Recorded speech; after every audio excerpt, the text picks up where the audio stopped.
حاسس انك مش قادر تتنفس، انك عايش في قفص مش قادر تهرب منه؟ انت في سجن، مش سجن من حديد ولا جدران عالية، ده سجن في دماغك. ساعات بنحس انه في حاجات محبوسة جوانا، في افكارنا، في ماضينا، في مشاعرنا المكبوتة، وبنعذب نفسنا من غير ما نعرف. حاجات ممكن تضرنا اكتر ما تنفعنا. كل يوم في صراع داخلي، وكل ما تركز على الماضي او الافكار السلبية بتبقى محاصر اكتر. ممكن تلاقي نفسك مش عارف تقف على رجليك، وتكون دايما متردد او مش قادر تاخد خطوة للأمام. ده مش سهل، لكن عشان نخرج من السجن ده لازم نبدأ بخطوات صغيرة، والحاجات البسيطة هتعمل فارق كبير. أول حاجة، الاعتراف بالمشكلة هو نص العلاج. لازم تعترف إنك محبوس جوه عقلك، وإن في حاجات مش لازم تكررها تاني. هل فكرت في الماضي وحسيت إنه بيوقفك، أو فكرت في خوفك من الفشل؟ لو ده بيحصل معاك يبقى الحل الأول إنك اعترف إنه في حاجات لازم تسيبها وراك وتحاول تبدأ من جديد. فالسجن النفسي مش قدرك، وإنما ده اختيارك. تاني حاجة، بلاش تتمسك بالماضي. كل واحد فينا له ماضي، وفي حاجات سلبية كتير حصلت فيه، لكن اللي عايز يخرج من السجن ده لازم يتصالح مع الماضي ويقبل ان هو جزء من رحلته. لو اتمسكت بالماضي هتفضل دايما تتعذب، وده مش هيخليك تركز على الحاضر ولا المستقبل.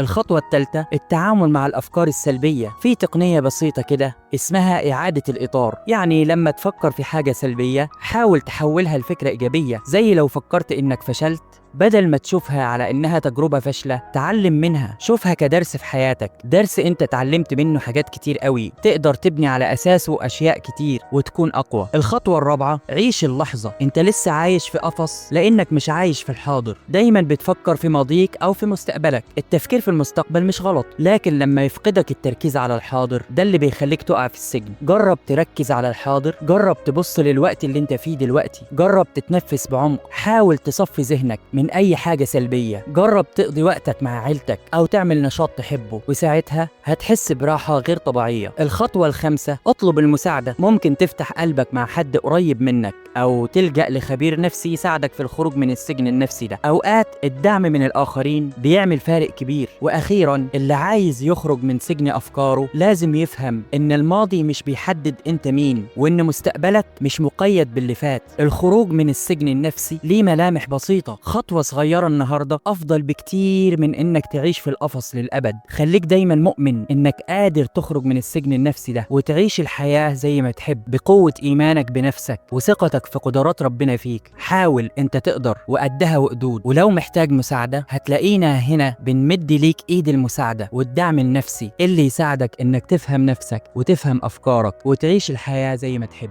انت صاحب قرارك.